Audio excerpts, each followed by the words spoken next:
Olá pessoal, eu sou o professor Muriel e essa é a continuação da nossa aula sobre funções. Na primeira parte dessa aula, nós aprendemos a criar funções, mas ainda sem passar parâmetros nem receber nenhum retorno. Nessa aula, nós vamos aprender como trabalhar com parâmetros e com valores de retorno. Para isso, nós vamos precisar revisar alguns conceitos relacionados ao escopo de variáveis. Até agora, nós só tínhamos a função main e todas as variáveis ficavam lá dentro. Agora nós temos diversas funções e, portanto, é conveniente que a gente revise esse conteúdo do escopo de variáveis. Vamos relembrar. Variáveis locais são aquelas que são colocadas dentro de um bloco de função. Ela não pode ser usada por outras funções, ela é somente acessível naquela função e ela só existe enquanto aquela função estiver sendo executada. Já uma variável global, eu declaro ela fora de todos os blocos de funções, eu posso acessar ela de qualquer parte do meu programa, dentro de qualquer função eu consigo acessar as variáveis globais, e ela existe na memória RAM durante todo o tempo de execução do meu programa. Então, como que a gente já visto lá no começo do curso, então eu tenho aqui uma função, a main, olha lá, o que eu coloco aqui fora da main, vou colocar aqui depois dos includes e antes das funções, são variáveis globais, que eu posso acessar por qualquer função. E eu vou colocar dentro da função, vou colocar dentro de função aqui, ele só pode acessar aqui de dentro. É uma variável local da função, ok? E aqui, o que eu coloco aqui dentro, é uma variável local da função main. E tendo visto isso, vamos ver como que eu faço para criar variáveis, passando parâmetros e recebendo valor de retorno usando funções. Então, é muito parecido com o que a gente fez antes, só que aqui, ó, entre parênteses, eu vou colocar todos os parâmetros. Então, eu coloco lá o tipo do parâmetro, espaço, nome, vírgula, tipo, espaço, nome, vírgula, tipo, espaço, nome. Quantos parâmetros eu quiser. E na hora de retornar, eu tenho que fazer o quê? Return, e aqui eu tenho que colocar um valor, e o requisito é o quê? Esse valor aqui tem que ser exatamente do tipo definido aqui, ó, antes do nome da minha função. Então, isso aqui é int, nome função, o valor aqui tem que ser um int. Se é float, aqui tem que ser um valor float e assim por diante. Então, por exemplo, aqui eu tenho uma função chamada soma, que recebe dois valores e retorna a soma desses dois valores. Lá na main, eu chamo a função soma, passo os valores e salvo o resultado em valor. Vamos olhar aqui na prática como que fica esta execução. Então, eu tenho aqui a minha função main. Eu deixei pronto aqui para a gente a nossa variável de resultado. Vou criar a função soma. Então, lá, float, o valor de retorno, soma. Quais são os parâmetros? Os dois números que eu vou somar. Quais são os tipos dele? Float, número 1, vírgula, float, número 2. O que minha função vai fazer? Ela vai retornar quem? Número 1 mais o número 2. Posso colocar uma expressão aqui no return? Pode, sem problema nenhum, ok? Ele vai fazer essa conta aqui e depois o resultado dessa expressão vai ser retornado aqui pela função soma. Tá? É legal sempre colocar um comentário marcando quem você está fechando. Agora eu vou fazer o quê? Lá dentro da minha função main, eu vou utilizar a minha função. Então, resultado recebe quem? O nome da minha função que eu acabei de criar. E entre parênteses, os parâmetros. Por exemplo, 3 e 7. Estou passando os dois parâmetros aqui. Ele vai chegar lá dentro, vai somar e vai retornar o valor que vai ser salvo aqui na variável resultado. Então, 3 e 7, a soma é 10. Joinha?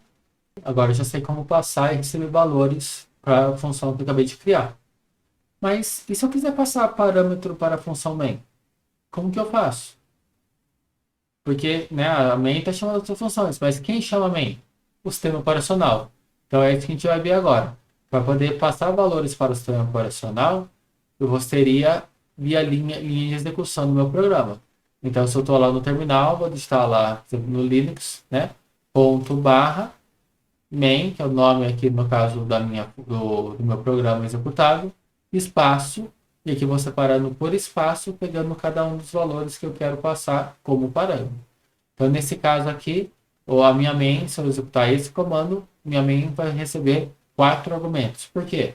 Porque por padrão, o primeiro argumento sempre é o nome do arquivo executável. Então primeiro vai ser ponto barra main, depois vai receber o segundo argumento, valor 1, terceiro argumento, valor 2, terceiro argumento, valor 3. Lá na main, como que eu vou fazer? Aqui na main, então o cabeçalho correto da main que a gente vê agora, antes era só int main e sem nada dentro, ou int main void, vocês podem ter também no livro. Mas o cabeçalho correto, quando eu quero receber padrões, como que é? Int, ok? Int main, primeiro argumento, argc, que seria argcounter, seria o contador de argumentos, quantos argumentos foram passados. E aqui em argv, eu vou salvar os valores, tá? Aqui está um ponteiro por ponteiro, por quê? Porque ele vai vir como sendo um vetor de strings, tá, ok? Cada um dos valores lá vai vir como um texto. Agora eu vou fazer o que? Olha lá, dentro da main, eu vou colocar esse cabeçalho. E se eu quiser exibir quantos valores foram recebidos como parâmetro na main, eu posso dar um print em argc, porque ele é um inteiro.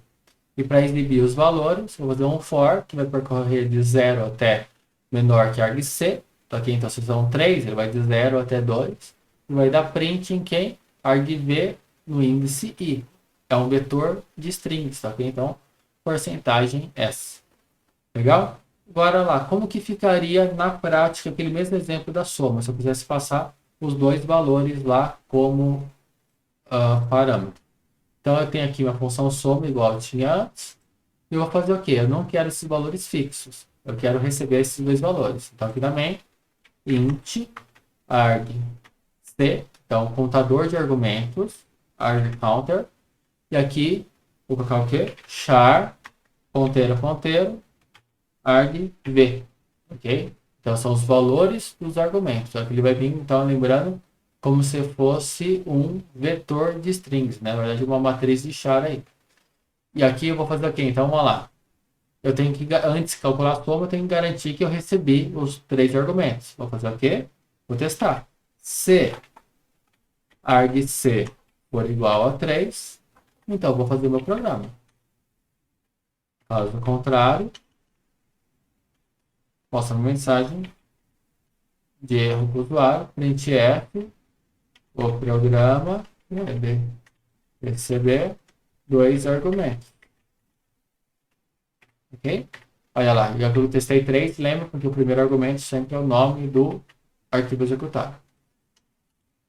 Professor, mas como que eu vou fazer agora, sendo que o meu número é um float e ele está vindo como uma string?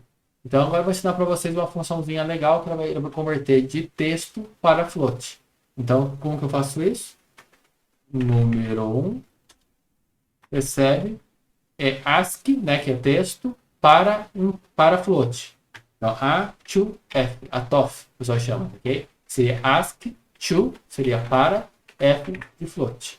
Texto para float. E aqui eu vou passar quem? argv1, ok? Que é onde está o primeiro valor. Da mesma maneira, vou pegar e o número 2 vai estar em argv. Se eu tentar executar aqui, ele olha lá, o programa deve receber 2 argumentos, ele não executou. Então vamos abrir aqui no terminal como que eu faria para executar esse programa. Tá? Ó, dá um ls aqui para listar os meus arquivos. Então o meu arquivo executável chama aula 16, underline, exemplo 3. Vamos aqui, ó, ponto barra, aula, exemplo 3, espaço. Quais são os 2 valores? Vou passar aqui, eu quero somar 5 mais 8. Olha, a soma é 3. Então, dessa maneira, eu consigo passar valores para main, tá? Pela linha de comando. Dentro aqui do Atom, tem como fazer isso? Tem. Você vai fazer o quê? Você vai dar um Ctrl F6. E aqui, ó, Run Arguments, seria argumentos de execução. Eu quero somar, por exemplo, 7 e 9. Executei. Olha lá, 7 e 9, a soma está 16. Então, com Ctrl F6, aqui em Run Arguments, você pode passar os valores que você quiser lá para a sua main. Ok? E finalizando, pessoal, fica a dica aqui de como vocês podem documentar a função de vocês. Tá? Existe um padrão que vocês podem seguir chamado Doxygen, porque ele gera a documentação automática. E para isso vocês têm que fazer o comentário de uma maneira correta. Então, aí, ó, barra asterisco, asterisco. Ok? Então, na linha de baixo, Você vai colocar uma descrição do que a função faz. E daí embaixo, contrabarra param, seria parâmetro, né? Espaço, o nome do parâmetro, espaço, o que a função faz. Vou fazer isso para todos os parâmetros. E por último, barra return, o que a função retorna. Por exemplo, como que ficaria? Então, olha lá. Soma, o que essa função faz? É de soma, né? Então, a descrição geral, soma dois números. Contrabarra parâmetro, N1, primeiro valor a ser somado. N2, segundo valor a ser somado. Retorna, o que ele retorna? A soma de dois valores raros. Então, dessa maneira, você padroniza a documentação do seu código e depois existem ferramentas que você pode gerar a documentação do seu programa automaticamente, transformando uma página web bem formatada e documentada. E é isso, pessoal. Lá nos slides também tem para vocês alguns exercícios para vocês trabalharem esses conceitos. Bons estudos, um grande abraço e até a próxima.